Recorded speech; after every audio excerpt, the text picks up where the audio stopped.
what's up, everyone? Welcome back to The Swamp. It's our podcast. It's an acronym. This week it stands for Slouched, Winded, Atrophied, Meh, and Peeing Myself. Sorry, we're a little slow this week. It's post-holidays.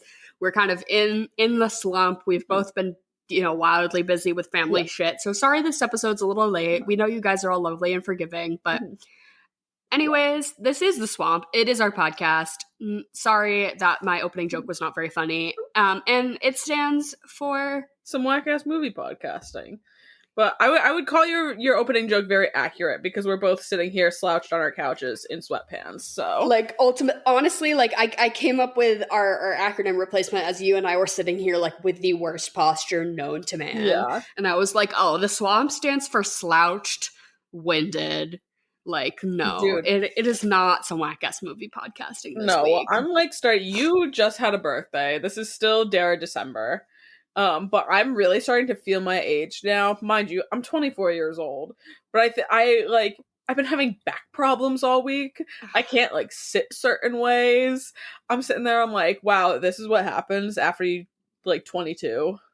My body is just rapidly deteriorating. Sometimes I consider, I'm like, well... what is going to be middle-aged for me? This might be the middle. Who's to say? Could be. 50 seems pretty generous for me. So I'm like, this might be my turning point. This might be over the hill for me. Yeah. Most people do get, what is it? Well, first of all, most 25-year-olds don't have sleep apnea. They get surgery for it. So, yeah. This could be it. You are kind of like a 45-year-old man. Yeah, I literally all the time, I walk into doctor's offices and I'm like, riddle me this. I'm not 65. I'm not a man. I'm not obese.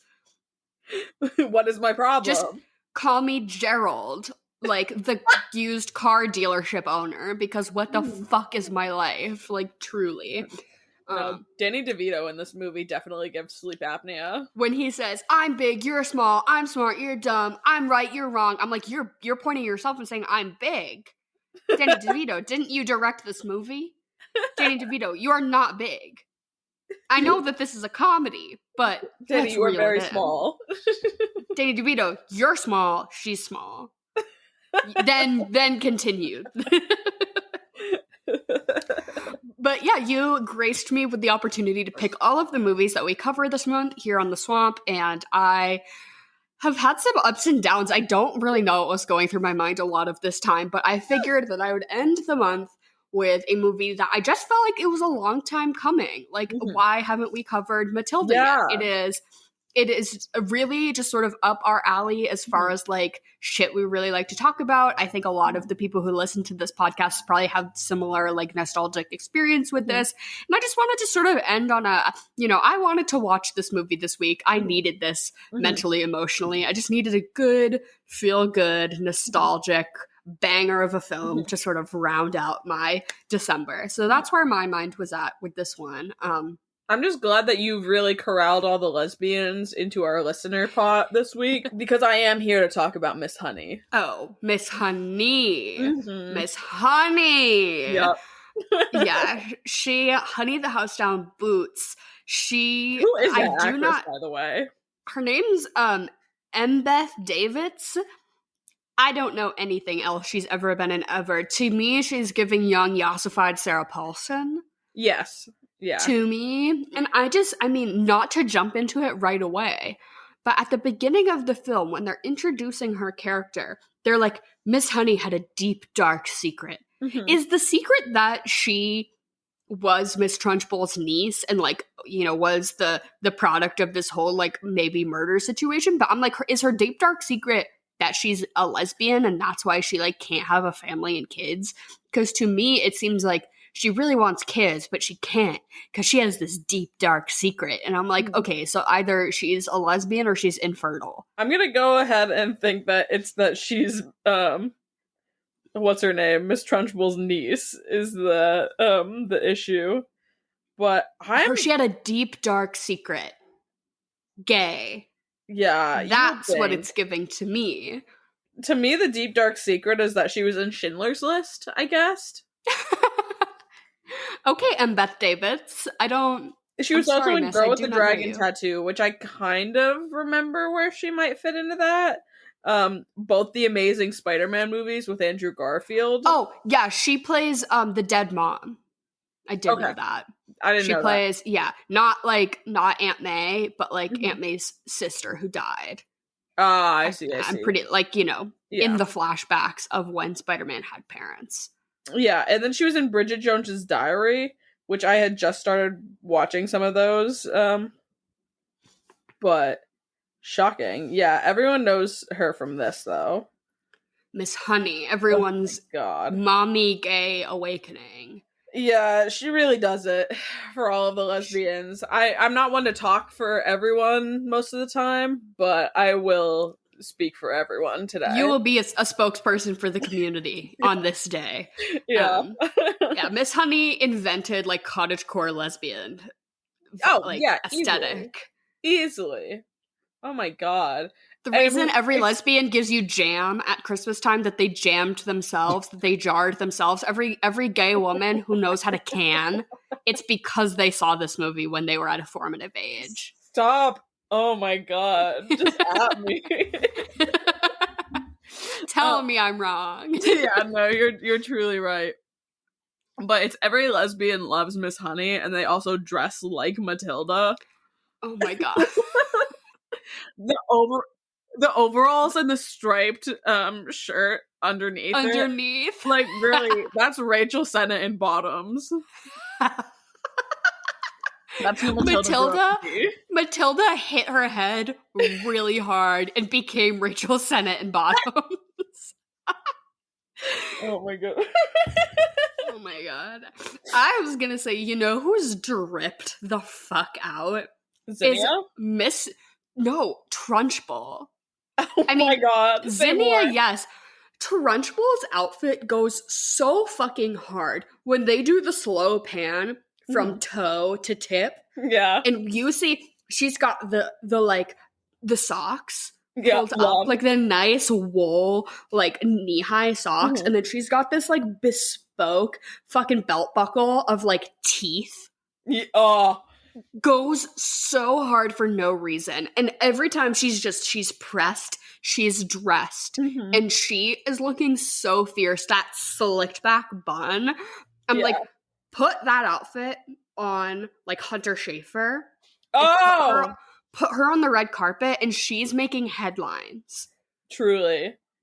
I'm realizing now that this movie is just like all of the characters are kind of on this plane of lesbianism. You know what I mean? You've got from Zinnia to Miss Honey to Trunchbull. Yeah. But I would also consider Danny DeVito's also a lesbian in this scenario. Exactly. Yeah. It's two different kinds of butch. You know what I mean? Where Danny DeVito is more like the fuckboy, like, hey mamas kind of butch. Here's what I will say. It's this exact equivalent to what Muppet are you? Are you Gonzo or are you Sam the Eagle? Are you Danny DeVito or are you Trunchbull? Yeah. Zinnia, I don't know if I would consider Zinnia on this list or not. I don't know. Like, the real, maybe. She's giving me, like, the bisexual woman who has never really had, like, a serious relationship with a lesbian, but she found her butch, and now it's like, oh. I'm here. Right. I'm sat. I am sitting. Her hair in this, she also is dressed to the nines. Oh my god. Her outfits in this serve me. Absolutely. I love the frog eye mask that she has. If anyone wants to send me that, please do. I'm gonna start. Let's open a P.O. box. We can be like old school YouTubers. We do unboxing videos, but people would send us like anthrax. Like, it would not go well. That was actually a hyperfixation. Someone would like send us like their tooth or some shit. I would not be against that. I would turn it into jewelry. I'm not gonna lie. Yeah. I will make an earring out of your baby tooth. I had a hyperfixation in like middle school when everybody like today like reminisces about like YouTuber culture back in like the mid 2000s, Mhm. the only connection I ever have to any of it is that I watched their male videos. I didn't watch any of the actual content Mhm. that any of them made, but I followed all of their side channels, like their second channel, where they would do the male videos. Like I didn't watch Smosh, but I watched the Smosh male videos. Yeah, You the know what I mean? unboxings. Yes, or like all literally whenever anyone's like, "Oh, did you know this YouTuber?" I'm like, I did not watch a single one of their videos, but I did watch them open their mail every fucking week. Mm-hmm. I don't know why I was so entranced by that. I don't know. I feel like every now and then I'll follow people that will do one of those on TikTok kind of thing. Like one of those really big TikTokers who get like a lot of endorsements or whatever. And I will sit down and watch. There's something intriguing about like seeing people open shit. Yeah, I don't know. It's maybe like the thrill of getting something in the mail for yourself, but you're like living vicariously Exactly. through someone else. But I feel like nowadays it must be so different because I feel like shipping prices are wild. Like it costs fully $5 to send like a little bubble mailer of something these days. So if you want to send somebody fan mail, you've got to be a fan. Yeah, absolutely. Am I a Nikki fan? Pull up in the Sri Lanka. Yeah. Like it's yeah, so but Matilda. Yes, this movie very much has always given me your vibe. I think you just have the Matilda effect has just taken place for you. Yeah, I think it doesn't help that I like worked in a library for like the better part of a decade, Yes. and that I very much I give children's librarian vibes like to a T. So I can understand where that's coming from. Obviously, this movie is super nostalgic to me. I read the book and loved this movie as a kid. You know, whimsical, fun, but has the lore to back it up. I love that she's a precocious child with the lore that explains why she's so precocious. You know, we don't just get like, oh, she's wise beyond her years. She's 4, but she can read. No, she has superpowers. That's why. You know, I need an explanation why you're telling me this 6-year-old. Why she has superpowers? No, I don't give a shit. I do not give a shit. Okay. Well, I really love that it doesn't start the movie off with she has superpowers. It very gradually becomes like she realizes she has superpowers. Like that very iconic scene with, it's kind of like a dance scene almost, or like sequence where she's like making everything fly around the house, comes a good like 2/3 into the movie. Yeah. Like that shit is almost done. It's sort of interesting because in the very beginning, we do get the almost unexplained, she's so intelligent, she's so precocious, but it then is sort of backed by like child. I will tell you, I tried to start watching the musical there, so that Netflix put out a musical version. Chance. No fucking chance. I had to shut it off like less than 5 minutes in because it was like British children all singing at the same time. British children singing, we are singing, and our voices are children. No. No. Get it away from me. I cannot fucking stand. I'm sorry.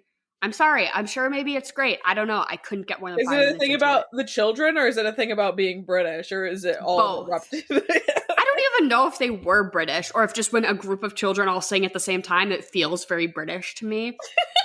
I don't know, because somebody might fact check and be like, Dara, that's fully an American movie. I don't even know. I couldn't even focus on what their accents were, because it was like, children are singing, Broadway. No. No. I'm sorry. Get that shit out of my face. There will only ever be one Matilda, and that's Mara Wilson. But I like that the first explanation we get is that, like, she's neglected. Right. Yeah. And so she has to learn how to like take care of herself because she's a victim of like child abuse and child neglect. And that's why she's so like, you know, can do it herself. She can make the pancakes. She can go to the library, which is like not really a good enough leg to stand on as to why she can like read Charles Dickens at age 6. You know, that's a little bit of a stretch. But then we get the magical power lore to then back that up. And therefore I will excuse the precocious childness of it all, because we've got, you know, we're building a case here. We're building a case and it's checking. What about it is made this be the movie that you picked for the month? So honestly, it was truly a logical step from last week. Pacific Rim, Charlie Day, Always Sunny, Always Sunny cast members doing other things. Danny DeVito, directorial debut of Danny DeVito is this movie. Yeah, it makes sense. That was my line. That was my line of thinking, and I was just in the mood to rewatch this. It's been a while. I definitely I rewatch this probably every handful of years or whatever, just because it's like a feel good, comfort film for me for sure. And I really needed that this week. But yeah, we were discussing on our Patreon episode this week sort of the dynamic of a director who puts themselves in front of the camera as well. And I think that it does and doesn't work in a lot of ways in this movie. I think this movie directorially, great. Danny DeVito does an excellent job. No notes really. I think he captures a really fun, whimsical, almost like animated, cartoony spirit in a lot of this, considering it's a live action movie that probably didn't have a huge budget. I think they probably did a lot with not a lot. But he then puts himself, I know that they did consider casting a handful of other people as both Harry and Zanea Wormwood. Like, both roles were not always intentionally going to go to these two actors. Yeah, well, is that not Danny DeVito's wife? Yes, yeah, okay. Ray Perlman is Danny DeVito's wife. That's what I thought, okay. Which also brilliant. Yeah, love. They separated in 2012. They're still legally married, but they're not together still. But they have a family and they were married for a really long time. Yeah. And at the time of this filming. But yeah, both of them weren't always inherently going to be those two characters. And I think that they both do a great job. And I love the sort of goofy dynamic of like, he's the short and stout evil car salesman. And she's, like the sort of trashy wino bingo lady. Yeah. It makes sense. But then also, like, he also is the narrator. I liked that, though. I liked it, but then it was almost like as an adult was like, I was like, three things, pick two is generous. Because I know he's doing a different voice, and you probably wouldn't catch it unless you know. But I'm like, come on, Danny, take a step back. Yeah, it could have really been done by anyone. I don't know. Maybe they were just saving money. Yeah, no, truly. I don't know what the budget of this movie was, but it's like very much perfect in the way that it uses. It's like that old school clunky kind of like, I don't even know if I could call it like CGI, but you know what I mean. Effect. Oh yeah, like the things of like the people. They actually did a lot of practical stuff, interestingly, to make like the things flying and floating and everything. I was reading, it's actually quite cool the way they did the chalk writing on the board by itself. Wasn't it like a magnet or something? Yeah, they wrote the words backwards using a magnet and then like put the footage in reverse, which I think is really cool. That's like little things like that yeah, it looks clunky because they were probably doing it real with strings and magnets and being innovative. But like the children like flying through the air, it's like very goofy, very clunky. The scene of Trunchbull swinging that girl around by her hair, that was seared into my brain as a child. Like, this is maybe one of those movies where I could like close my eyes and like, maybe not watch it, but like go through the motions of like watching it in my head. Yeah. And like, but that scene where she swings that girl by her braids, I can frame by frame recreate that in my memory because of how impactful that was to me as a child. That makes sense. Yeah, I love that during that scene, all of the kids are so used to it by then. They're all making comments being like, oh, great release. Like commenting on her form. Like, that's definitely one of the things about this movie that I feel like I can pick up little things every time. I think the attention to detail was really great. I think the writing was fabulous. Yep, I think the sets. I love a set that feels like lived in, like their house is like not clean, right? Or their house is like has knickknacks and stuff on the wall, and like her room feels like a child's room. I feel like I lose a lot of stuff like that in like media nowadays because it's just like the set design doesn't feel like homey or like Sterile. cared for. Yeah. No one just- takes the time. I feel like just sets in general are so neglected because of the whole thing of CGI, and everything can just get superimposed in, you know what I mean? Mm-hmm. But like the scene that stands out to me is when she's pulling the prank of switching the hair dye with the hair oil, and she sneaks into their bedroom and goes into their like attached bathroom, and it's like all of these little details of like the stuff in the cabinets and the rug in their bedroom, and then she sits up and has the frog eye mask on, like. Yep. Everything is so chaotic, but it feels so distinctly like an American family. Like you've been in houses like that, right? Yeah. Like, but then it's tuned up just a little bit to a colorful, absurd place where it feels like a children's movie, and it feels fun and exciting to see on the screen, right? And I think that maybe that like sort of dialing up of it is what we're missing. I don't, in stuff today. I also think like Trunchbull's house and that scene where she's like going down that staircase that's full of just like cluttered shit. Yeah. Everybody has like the room they shove all of their crap into in their house. Like that is so real. They were so real for that. Where would you say this falls for you in terms of like the Roald Dahl movie lineup, I suppose? Yeah, it's so tough. much that's been made. You just saw Wonka.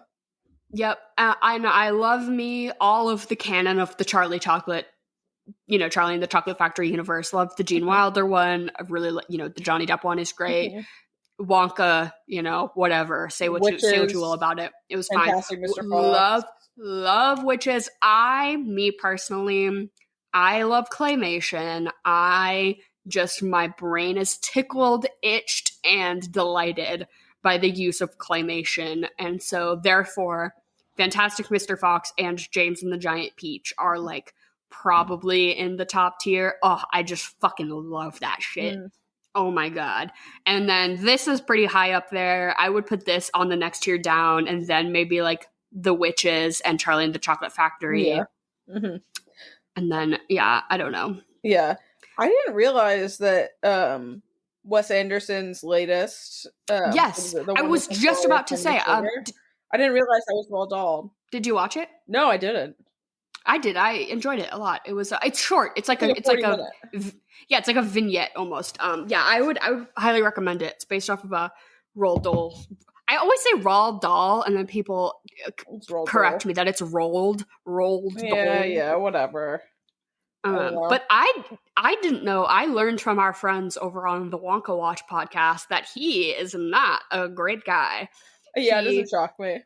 Yeah, he is like wildly anti-Semitic and also a huge misogynist, and definitely like at points during his life was openly very bigoted. So take his work with what you can. But I was Googling Roald Dahl anti-Semitism, Roald Dahl misogyny, but also does Roald Dahl hate children?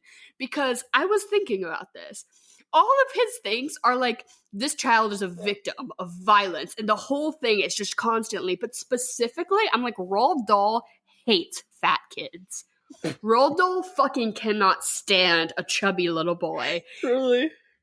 Because I'm like, okay, Augustus Gloop, we're going to sing a whole song about how this little fat-ass kid.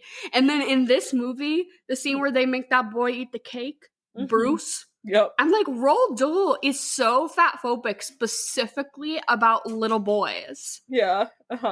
What is his problem? I wonder if he grew up like chubby. Yeah, maybe. That's some internalized shit. Yeah, but I mean, also, think about Chitty Chitty Bang Bang, which it is kind of contested whether or not how much he had influence in that production. But all of the kids who have to live underground. Yeah, Roald Dahl hates kids. Like, that's... Yeah, wild. But we did do Chitty Chitty Bang Bang for, what is it, on Wonka Watch? Wonka Watch, yes. And they just... If you are a Wonka Watch fan, they just covered Wonka. They watched Wonka. Wonka watched Wonka. It's very exciting. It is sort of the pinnacle of a lot that has been building up for a For while. like, So what, if you, 2 years or something like that? yeah, like literally. But so if you haven't listened to Wonka Watch, their podcast is fantastic. We were on their show, they were on our show a while ago. Definitely go check them out, especially considering this is a very exciting time for them. And I've been really thinking a lot about, they were a guest on our show and we covered The Talented Mr. Ripley. Yeah. If y'all want to go back and listen to that, I feel like that movie is so relevant right now because of Saltburn. What did you think of Saltburn?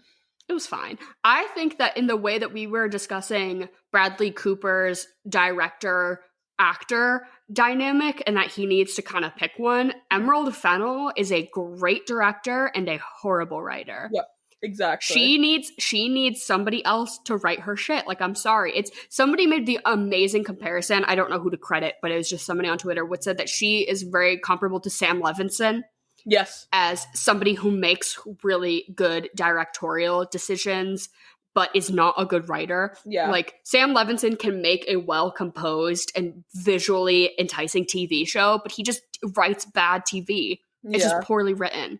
Like, yeah. The only things that I know Emerald Fennell from is Promising Young Woman. Woman? I don't know. Woman. Horrible. Terrible movie. I thought it was shit garbage. Looked great. Yes, but the story itself, I was like, no, Terrible. Absolutely not. And then she was the person that followed up Phoebe Waller-Bridge writing the second season of Killing Eve, because Phoebe Waller-Bridge created the show, wrote the first season, and then they sort of handed it off to new writers every season, and it just really hard downturned after that. But funny enough, Emerald Fennell's season is one of the better ones. But I can see where the jump from Phoebe Waller-Bridge to Emerald Fennell would be, but I just think that if they like actually worked together and Phoebe wrote and she directed, I think there would be like something like worthy there and like watchable instead of like just a half-baked idea that's not very good. I think, and those are her only 2 movies. Is Promising Young Woman and Saltburn. But all the Saltburn chit chat is definitely everyone's saying that it is half-baked Talented Mr. Ripley, which I think is an accurate assessment. Yeah. And we talked about Talented Mr. Ripley on the pod a couple months ago, which was a lot of fun.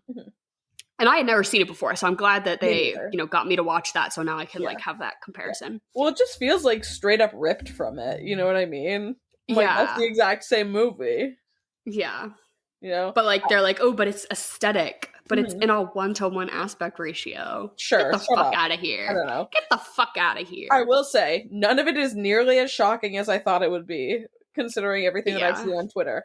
I think the most horrifying part of it is not when he's, and spoiler alert, if you don't want to hear anything about Saltburn, if you haven't watched it already, it's free on Prime now. But I think the most disgusting thing is not when he's fucking the grave, not when he's like slurping up a little bit of cum out of the bathwater, which was not that bad. That was nothing compared to when he goes and Rosamund Pike dies and he rips the tube out of her body. Yeah, that shit was so foul, and that's the thing that really made me gasp during that movie. Yeah, everything else didn't really care. Fine. And I will say, I loved the dance scene at the end. Well, yeah. I bought into it. I was like, oh, this is so fun and cunty. But that was about it, I was like, okay, you got me for the last 2 minutes of the film. Yeah, well, I like that he put, like, his twink into it, you know what I mean? Like, he got real feminine with his little dance. He was doing his twirls and shaking his hips. I loved it. Love me some Barry Keoghan. He's certainly becoming the white boy of the month. Yeah, I feel like him and Jacob Elordi both are like sort of popping off right now as far as like the admiration of the internet. Happy holidays, Merry Christmas time. Why is every Christmas song sung by a geriatric man who's on his last leg? Or Mariah Carey. Or Mariah. That's true. Those are your 2 options. Pop diva or senior center. Anyways, this episode is a little late this week because of the holidays. So we hope everyone had a happy holidays and Merry Christmas time. I'm here with my mom, Jen. Hey, Jen, what's up? You're here to host your interim podcast segment, Chocolate or Vanilla. You say two things. We also which one we like better. How are you this week? I am pretty good. I had a really good holidays. Fun times. Merry Christmas time. What about you, Emily? Been all right over here. I've been watching a lot of movies, so can't complain. Love to hear it. Jen, is there a theme this week? There is a theme. So I know Em has not been drinking much, but it's when you're watching these movies, which drinking game would you rather play? Okay. All right. Chocolate or vanilla? Chocolate. Vanilla. Chocolate, vanilla, or strawberry? Chocolate. I'll say strawberry. You know what? I will too. I had some strawberry ice cream the other night. It was really good. So first one, you're watching Zombieland. Do you want to take a drink every time somebody gets killed or every time they flash a rule on the screen? I think there are more rules than kills. I also think you can argue that a zombie is not a person. Like, is it every time they kill a zombie? Because any kill. Zombie's already dead. Just any kill. So you can't kill it. So I think you can circumnavigate. Because my goal in any drinking game is to not have to do that. I don't want to drink ever. Like, I don't want to be told. I want to drink when I want to. I don't want to be told what to do. So this whole round isn't going to go well. So I think it's fun. So I think I'm going to do a kill because then I feel like I can be like a lawyer about that and like circumnavigate the rules. I think I'm going to go for kill on this one. Because I don't mind drinking like whenever it pops up. Okay. I will also go for the kill. Next one, speaking of killing, every time someone gets killed in John Wick, every time someone gets killed in Game of Thrones, or every time someone does coke in Wolf of Wall Street. Okay, so we have two murders, two kills, and a coke, and a drug. I guess Game of Thrones, it's an entire TV. It also depends on what season of Game of Thrones, what episode of Game of Thrones. If we're doing like one of the episodes that's more like you know, Battle of the Bastards, like that, you're gonna be slammed. But if you're doing one of like a character, you know, a Sansa episode, we're not gonna get a lot of that. So I think that's like way more of a risk. I've never seen a John Wick. The kill count is high. Yeah, I can imagine. And I just think if you're drinking to commemorate people doing coke, then you're just a pussy because you should be doing coke to commemorate them doing coke. So I guess I'll pick Game of Thrones because it's like sort of take it or leave it, you know? Who knows what you're going to get? Yeah, I think I'm going to pick John Wick just because I know what I'm getting into. Game of Thrones, it's kind of up in the air. It's like, am I going to get slammed or not? John Wick, you know you're going to get hammered. Does the dog die in John Wick? Yes, that's like the whole thing. You want to know? Yeah, that's the whole point. Yeah. That's his whole revenge. Yeah, okay, yeah. I think you should just finish your drink when the dog dies. You have to slam your entire drink when the dog dies, and then you don't drink again for the rest of the time. Really? I think you take a shot, and then you have to drink. Yeah. But he gets another dog. You're watching Titanic, every time Rose says Jack or Jack says Rose. God. Or you're watching Twilight, and every time Bella says Edward or Edward says Bella. Oh my god. Well, Titanic is 4.5 fucking hours long, whereas Twilight is, at least we're keeping it, you know, comparatively short. I also feel like it would feel like more of a moment in Twilight. Maybe for me, maybe just because I fucking hate Titanic. I guess I'll pick Twilight for that reason. I think for the reason that Titanic is a little more difficult to get through, I think you want to be drinking for it. I can watch Twilight totally stone cold sober. Titanic, I need a couple of drinks. So I'm going to pick Titanic for this one because with the rate that they say each other's name, you're hammered by the end. So right. And I think there might be scenes where she's like, Jack. Yeah. So you're like, yeah. Throwing it back. I also think you have to finish your drink when they fuck in the car. Oh, yeah. That's like... Yeah. Yeah. I think you take a shot when the ship goes down. But... One for every member of the orchestra.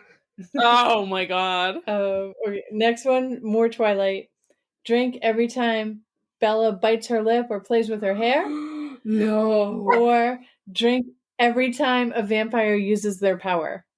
Okay, it's got to be The Power, because you'd constantly have to be consuming your drink the entire time Kristen Stewart's on the screen, which is like 97% of the movie. Or you should do When She Mouth Breathes. Oh yeah. See, I'm gonna go for When She Bites Her Lip or Twirls Her Hair, because I think it brings more attention to it, and I want to know how much she did it. I agree with you. I think that would be fun. Mhm. Next one, you drink every time they say "God damn it" on Suits, or every time they say a cappella in Pitch Perfect. What the fuck is So Suits? Suits is a TV show, and this is the whole reason I did this one. Me and Gary have been watching Suits. They say "goddamn" all the time. What is the premise of the they're show? lawyers. There's a fake lawyer. He didn't pass the bar, but they hire him anyway, and the whole series is like him trying not to get caught. But in conversation, they're always like, "I don't believe a goddamn word you're saying. Goddamn this, goddamn that." And me and Gary are like, "You should drink every time they say goddamn." So Who is the most famous actor in that show? Who would I know? Meghan Anyone? Markle. oh, Meghan Markle. Oh, Yeah. shit. Mhm. Okay, wow. Yeah. No, I've never seen that show, and I will never see that show. So I'll pick the other one. So I'm also gonna go for, what was my other option? Pitch Perfect. Pitch Perfect. All right, I'll go with Suits because that's what I've been doing lately. It's like, aha, drink. They say goddamn. Next one, every time you hear a Phil Collins song in Tarzan, or every time you hear a Phil Collins song in Brother Bear. Oh my god. I feel like I'm basing this choice off of like I'm gonna cry. No matter which movie, if I'm drinking a lot and I'm watching one of these movies, I'm gonna sob. And honestly, I feel like the trajectory of Tarzan is like it gets happier, and then the conflict is more like serious, whereas like Brother Bear, like the conflict resolves and it's really touching and like really sad. And like if I'm trash for that, no shot. If I'm like on any sort of part of my hormonal cycle, absolutely not. White wine and Brother Bear, are you kidding me? That's gonna trigger early menopause. Like, no, I have to pick Tarzan for that reason. Isn't Joaquin Phoenix like the guy that voices the main character in Brother Bear? They're like, these are all Native American characters. He's voiced by Joaquin Phoenix. Yeah. Right. Yeah. Sure. Right. I think I'm gonna go for Tarzan then, because I think if I was slammed and then I had the realization that that's Joaquin Phoenix, it would take me out of the movie. But Tarzan, I'm in it. Same, I'll go with Tarzan. I also think there's probably more Phil Collins songs in Tarzan. Absolutely. As a whole, yeah.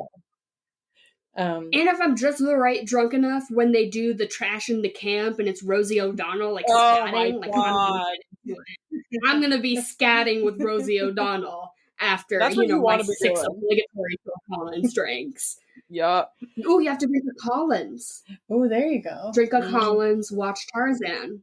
Good call. I like that. Next one is when someone's cheating on their significant other in the series Tudors or Grey's Anatomy. Oh my god. I know you just binged The Tudors, which is all about like Henry VIII and they stuff. Are cheating like you read about on that. I think Grey's Anatomy is more spicy though. And I also I feel like Tudors, do you have to be like kind of paying attention to like keep track of what's going on? Because you could be on ketamine and you could watch Grey's Anatomy and you could still follow the plot. Like that's how basic that show is. Like I'm not hating. I love me some Greys, but you could surely be blasted and be like, yeah, Dr. Shepard's cheating with Meredith.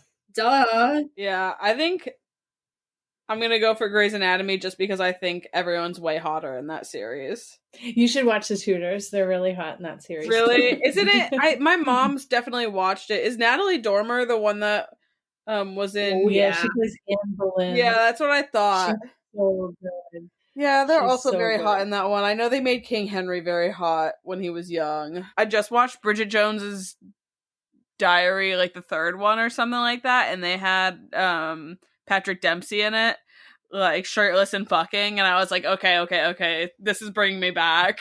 Wasn't he named People Magazine Sexiest Man of the Year this year? This year? Yeah, this and year. I'm like, they're a little late, right? A little late to the game. I guess, and I mean to like honor the silver fox, sure, but like there are just far sexier men. But I guess who reads People Magazine? Middle-aged to old women. Yeah, they're definitely pushing the age up every year. I remember it was Paul Rudd a couple of years ago. First of all, that's wrong. But it's just like, if they did that for women, it would be weird, and they would never give it to anyone over the age of 23. Literally. Like, if it was People Magazine's Sexiest Woman of the Year, they wouldn't give it to, like, Susan Sarandon. They should. Oh my god. Whereas, like, Patrick Dempsey, they're like, ooh, he's a silver fox. Yeah, you're not wrong, but, like, let's think objectively here. Yeah. Okay, next one. Drink every time you think there's an Oscar-worthy moment with Marissa Tomei and My Cousin Vinny. Oh! Or drink when you think there's an Oscar-worthy moment for Cuba Gooding Jr. and Jerry Maguire. I've never seen Jerry Maguire. Never. So I have no opinion on this matter. He won, though, for a supporting actor. I have zero opinion on that. If we were talking about him as O.J. Simpson, that would be a different story. Mm-hmm. But I mean, that's a TV show. I know that's entirely different. Also, an opinion-based drinking game, I'm sorry, Jen, I think it's got to be like point for point. You can't be like just drinking when you feel like something is good. That's not a drinking game. That's called watching a movie. And like, but I guess, yeah, Marissa Tomei, if it were, I would just have to be sipping my drink every second. Maybe every time she does an outfit change, that would be good. But I mean, I'm not gonna railroad your game. Yeah, I'm gonna have to go for Marissa on this one, just because, I mean, the principle. Yeah, I'll go for Marissa as well. The last time they call the drink every time they say refer to someone by their full name, Regina George in Mean Girls or Shane Falco in Replacements. I think Replacements is one of those things that growing up in our household, I thought that this was like a movie everyone knew. That this is like a sports movie that's like Remember the Titans level of that everyone who has seen any football movie has seen The Replacements. And that is simply not the case. Yeah. Even, I don't think I've ever met someone who's not you or my father or myself who has seen this movie. It's Keanu Reeves and Jon Favreau, and they are like an entire football team goes on strike or some shit, so they like get in the B team to come. But it's just Keanu Reeves, and he's young and he's really hot, and he's like a scuba diver or something, right? Never seen it. He lives on a boat, and that's his job, is that he cleans the underside of everyone's boat. Hot, but this is a movie, I swear to God, that we own the one DVD that exists on the but planet. Every time they talk about him, they just say his whole name. But I'm going to go for Regina George, because I think that's a little bit more iconic. Yeah, I have no idea what movie you guys are talking about right now, so I will also go with Regina George. I thought that you wouldn't know, like people wouldn't know Replacements, but I threw it in there. And somebody at work does this to me. They call me by my whole name all the time. Jennifer Shanahan? Just Jen Shanahan. Jen Shanahan. And I'm just like, why? Do you have to call me by my whole name? I think our last name is too clunky to be what I call a firsty lasty. You think? That's somebody who you have to say their full name when you address them. It is simply like when you are referring to them to their face or in reference, it just happens that you just want to say the full title. And it's hit or miss. You either are or you aren't. Yeah, Emily, you must get it because there's a lot of Emilys, right? Yeah, well, I had a lot of people that I lived with another Emily, so a lot of people just called me by my last name, not even firsty lasty. But yeah, I guess a little bit. But I don't think my name is smooth enough to go off the tongue either. I wouldn't say any of us in this room are firsty lasty material. Yeah. I don't know. I think Shanahan is fun enough to say. My maiden name was Green, so it was just Jen Green. So that was a little bit of a firsty Elasty. That's But that was also Elasty. people that called you like Greenie or like Green, Yeah. right? So it was like also like just a last name Yeah. thing. I also think if you have the triple threat, if you're a Helena Bonham Carter, if you have a three Neil for Patrick a Harris. three for a Yeah. name, that can really be impactful. Yeah. I think if I was gonna be famous, if it was gonna happen, I would need to figure out like a triple threat situation. Because I think what I've got going for me right now would not work. I was gonna say, what's your middle name? My middle name? Yeah. Is it You Elizabeth? want me to tell the 10 people? Did you just ask me if my middle name was Elizabeth? Something like that. I feel like it's in that realm. No, oh wait, Mackenzie, right? It's Mackenzie. Like, they fucking made up a name, and you think they're giving me some Anne, some Mary, some absolute Maria? No, I know absolutely not. it's No. Mackenzie, right? Yeah, it screams I was born in the late 90s. I'm Emily Yeah, Ann, Mackenzie. so I mean, like, you can't really get more basic than that. I guess Emily I'm Ann Rose. too. Emily Rose, I hear all the Yeah. time at a graduation. To end this segment, I will share a really fucked up fun fact about my mother, Jen. And it's that her and her twin sister have the same middle name. That's wild. Your It's mom- actually my grandmother. But she gave you both the same middle name. Mhm. That's not uncommon at all. You're- That's not. Emily, do you and Alyssa have the same middle No. name? No, that would be so weird if you did. It's really strange to me. I Pick think one. for my generation, that's not uncommon. Really? Yeah.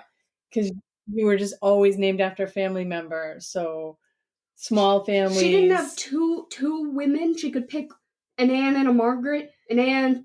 Yeah, Elizabeth? true. I don't think it's that uncommon. I think it is. Me and so Alyssa were named strange. after our middle names were family members too, but like they changed for her, they changed Michael to Michelle.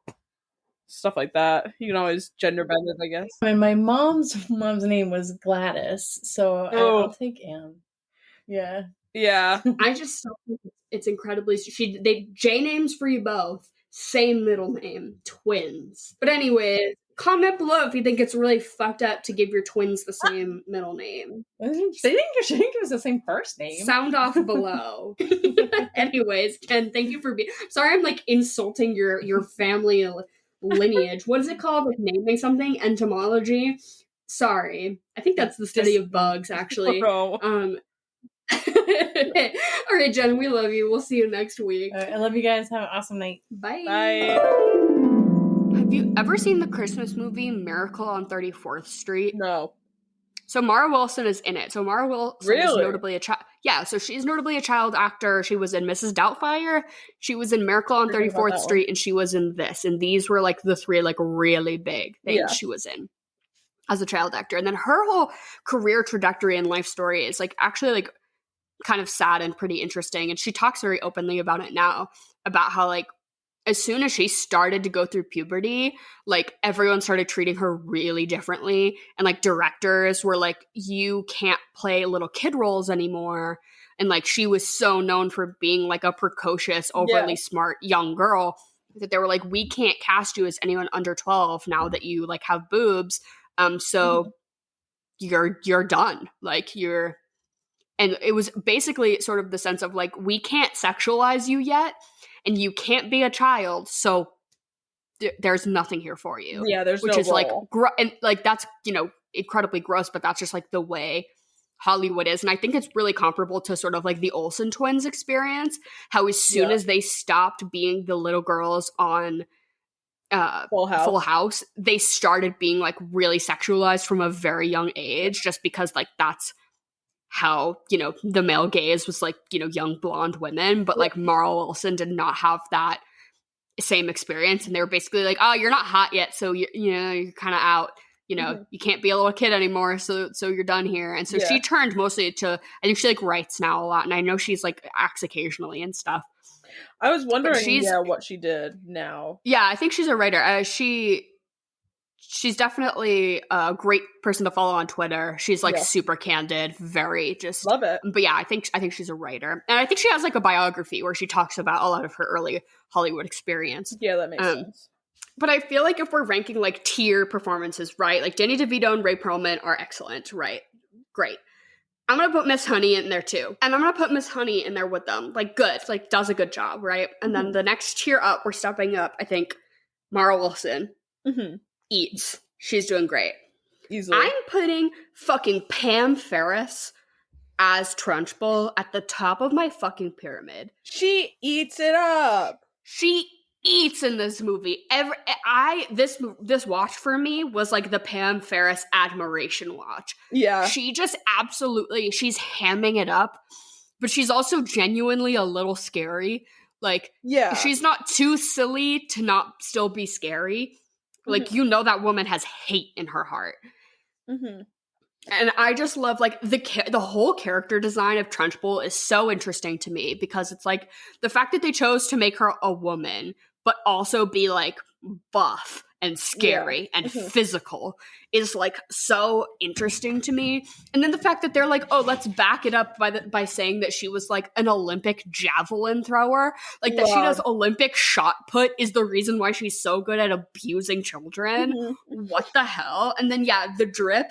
Amazing. That scene where she's like in the hoodie, she's like in a sweatshirt and she fucking lifts a car. I was like, I'm living. She stole my heart this watch around. Loved.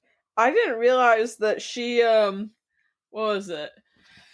The only other thing I've ever seen her in is the Harry Potter and the Prisoner of Azkaban. Yes, she's the aunt that blows up. Explodes, yeah. I didn't realize until about 3 seconds ago.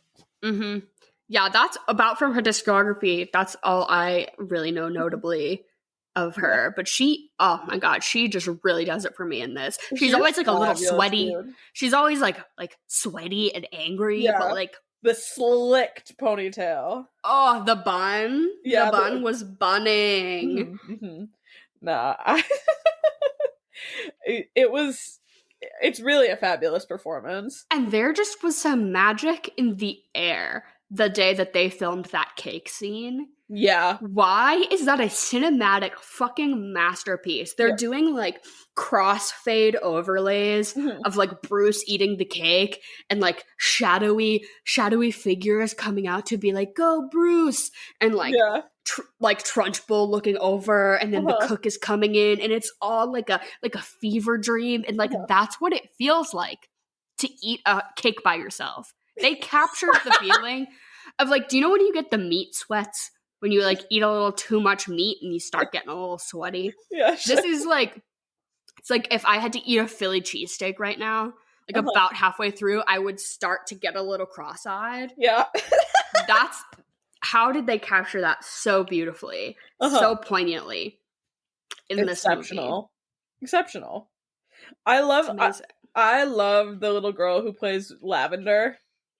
Yes, she's so cute. Adorable. The big ass glasses, like I like kids enough. I'm not like a kids person.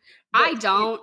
Yeah. I don't like kids, and I thought I was charmed by the child performances in this movie. Also, the older blonde girl, she had like a weird name, I forget. Yeah, I don't know. But she also, like, her 3 lines that she had, I was like, yes, slay, girl.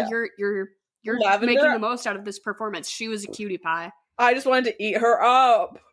I'm sitting there like, give me your cheeks. Like, I loved, absolutely adored her. I liked the decision that they made to have a younger child actor start as Matilda. So, like, they have the baby. Yeah. And then they have, like, a middle child who actually is, like, probably, you know, a 6-year-old playing a 4-year-old. And then Mara Wilson is a 9-year-old playing a 7-year-old or whatever. Yeah. But I liked that they had a transitional child actor instead of just, like, putting Mara Wilson in more babyish clothes or, like, just trying to make her look younger.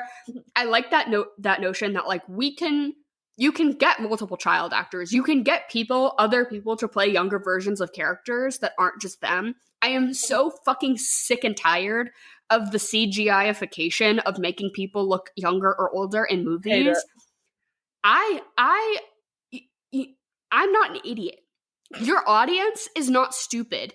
Within a second of contextual dialogue, they will understand that this new actor that they're seeing is the same character, right? Yeah. It takes zero mental effort. to do that. I do not know why Hollywood is obsessed with making the same person play a character between the ages of 12 and 80. It's so weird, dude. It's so I hate it. Strange. Yeah. Even for just a little bit, right? Like, I'm like, okay, Napoleon, can you just get an old man to play him at the end of his life so we don't have to see Joaquin Phoenix, like, in prosthetics? It's so weird. I just can't. I'm just thinking about the fucking I, Tonya scene where she goes, I was 15. Oh my god. And it's just fully Margot Robbie and they put her in braces. Yeah, exactly. And I get that it's probably a budget thing. And that movie does a great job with using McKenna Grace as, like, a build-up. But I'm like, get a blonde 15-year-old. Literally any blonde 15-year-old girl. And I would prefer that over you trying to convince me that Margot Robbie is a child. Yeah. Like, well, it's just crazy that we've gotten to that point where we're, like, de-aging people and just using the same actor to such a point that when Beau is Afraid came out, people thought he was AI. Yes. If that was AI tiny Joaquin Phoenix, or if that was a real actor. And it is a real actor. They actually found someone who looks exceptionally similar, which I think they did a fabulous job. I thought that was really cool that they even had people confused like that. But the fact that, like, people were at a point where that sort of technology is confusing people enough that I can't tell if that's a real person or not is crazy. Just give more actors jobs. Yes. Or, be smart and cast people who aren't already famous. Think of that. Go on a casting search and find someone who looks just like... There are plenty of fucking people in the world. All white people look the same. You can find someone who looks like the actor you're trying to... I promise they exist. Yeah, you can look out there, use your eyeballs, put out casting calls, find new talent. Like, I just am so sick of it. And I am way more stunned and impressed. Like, I just said The Color Purple, and I thought the young casting for Fantasia's character, the main character of the movie, Celie, young Celie that they got, oh my god, almost unclockably looks like Fantasia. And she did, like, she impressed me more than Fantasia did, if I'm being honest. And it was so seamless, the transition. And I'm like, thank God they didn't just try to make 40-year-old Fantasia play a 15-year-old girl. Thank God. It just doesn't make sense. Yeah, I am an advocate for, like, let's make things more practical. Let's get actual people involved. But I like that they, took the time to be like, an interim child who is 4. And now she's 6. And she's 2 different actresses, but you're smart enough to know that. Right? Exactly. Great. Exactly. Just like, you have a $30 million budget, fucking use it.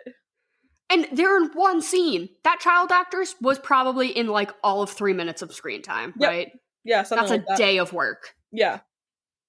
2 days for a child actor. Maybe. Yeah, right? Because they have to take breaks. Yeah, it's the law thing, but... the law, Yeah, the child labor laws. But so if we're gonna play Fuck, Marry, Kill, do we want to do the 3 girls? Do we want to do Zinnia, Trunchbull, and Honey? I think that's too easy. I think Miss Honey is out because everyone's gonna marry Miss Honey. Yeah, so true. So we do Trunchbull, Zinnia, and Danny DeVito. Danny DeVito. Yeah. Okay. So I'm going to kill Danny DeVito because I feel like there's true parental evil in him, whereas I feel like Zinnia was more just neglectful. Like, that was more neglect, but he was, like, actually straight up, like, doing, like, gross abusive shit. I don't know. Yeah. So I'm going to kill Danny DeVito. I'm going to fuck Zinnia after the bingo match. And I'm going to marry Trunchbull because I could fix her. I think she has some trauma to process. I think maybe she has never been loved correctly. And I think I'm gonna, I think we've got a lot of good potential there. Maybe I was just obsessed with her performance this movie. You might have been. I don't know. She's pretty busted, dude. She puts kids in the chokey. I want her to force feed me a cake, is what I think. You're gonna marry her? Yeah. Okay. This is a really tough one. I'm gonna marry Zinnia because I think there's just a lot of emotional learning to do. I think I could help. I agree with you. I think Danny DeVito's character in this is fucked. And then I mean, it's just down to that. Like, I have no other options. I guess I'm gonna fuck Trunchbull. Hey, set your judgments aside. It might be fantastic. You know, who's to say? She She might gives me put something right into you. You know. oh my god, she gives me Stone Butch though, so maybe I get the ride of my life. And then you're showing Matilda at a little party. What are you going to eat and drink with this film?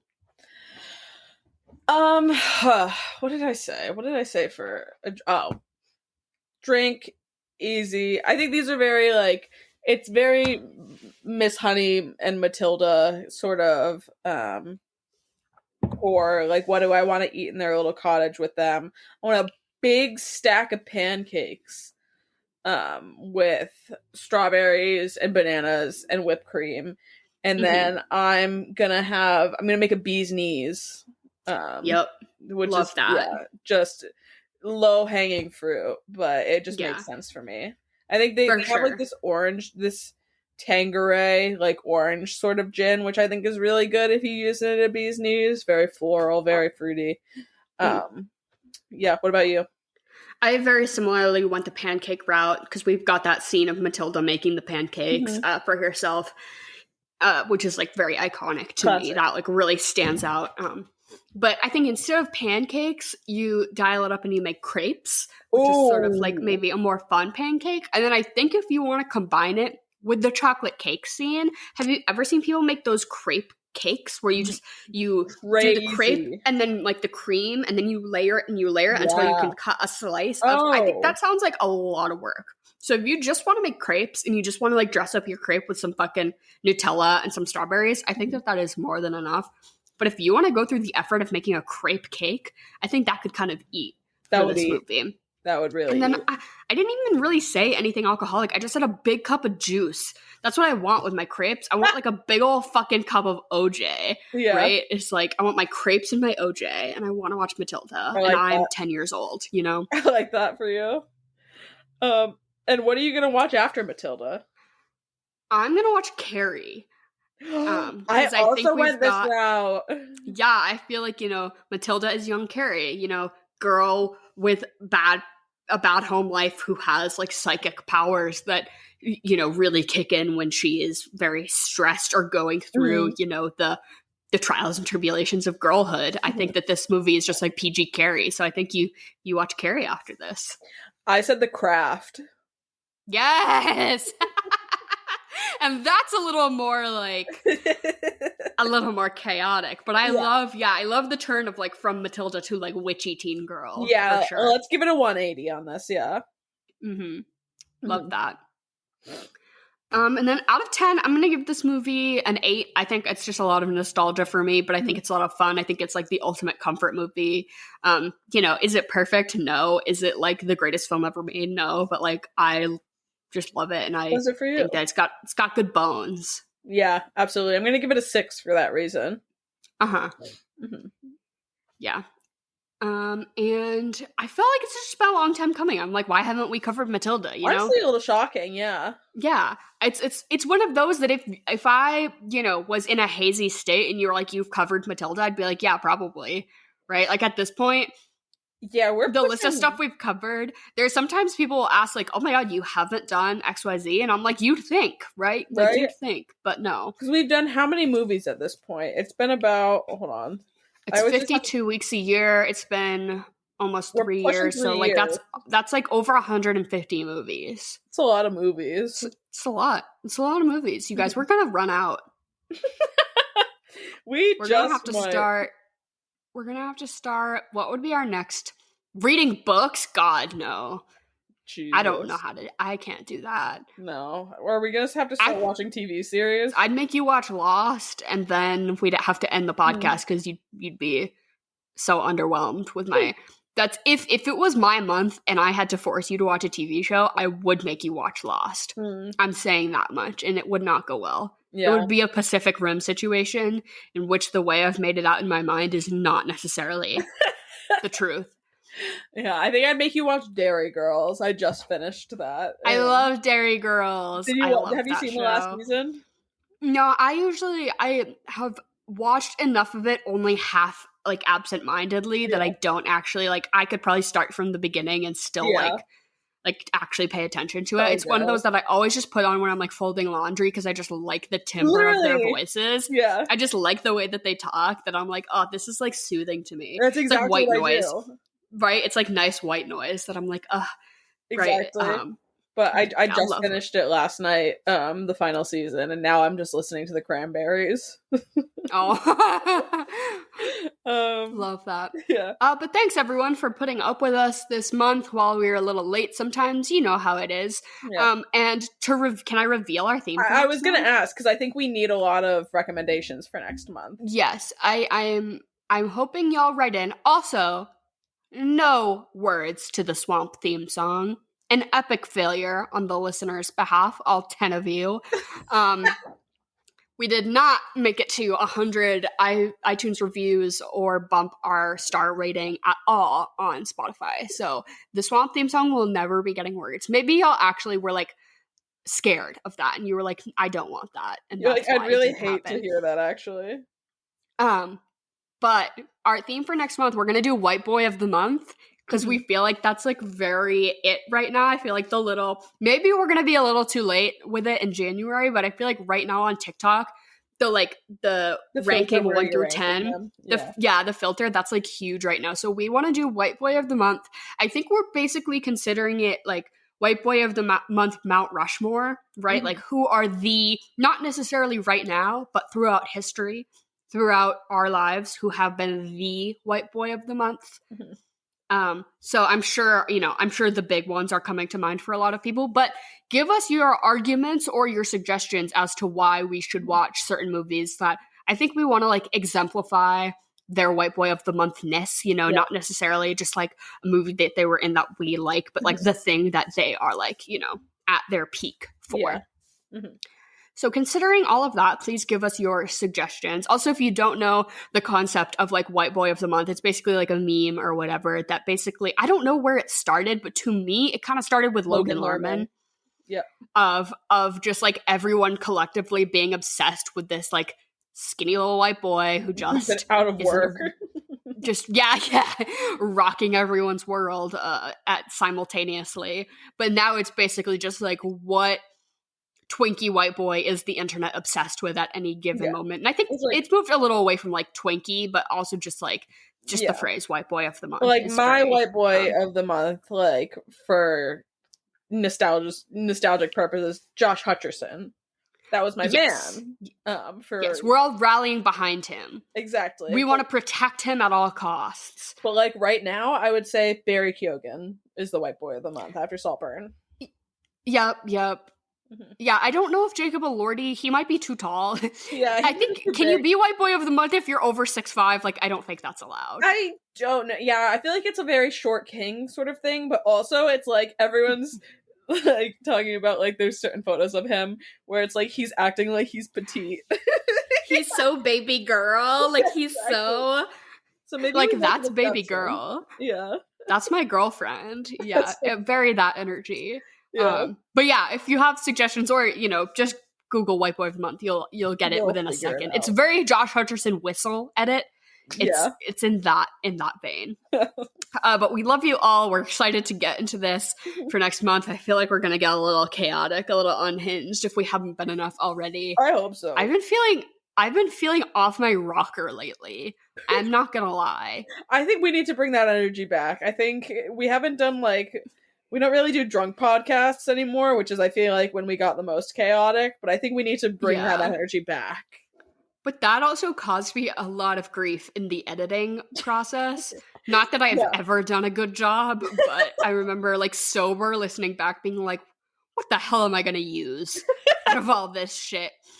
Yeah. God, I'm making myself unemployable enough already. Jesus Christ. But we'll anyways. we'll hone into that energy still. Yeah. Yeah. And let me know what your New Year's resolutions are. Sure, let's do that as well. Tell me them. Just talk to us. We love you all. Thank you for listening. Yeah. Goodbye. Good night.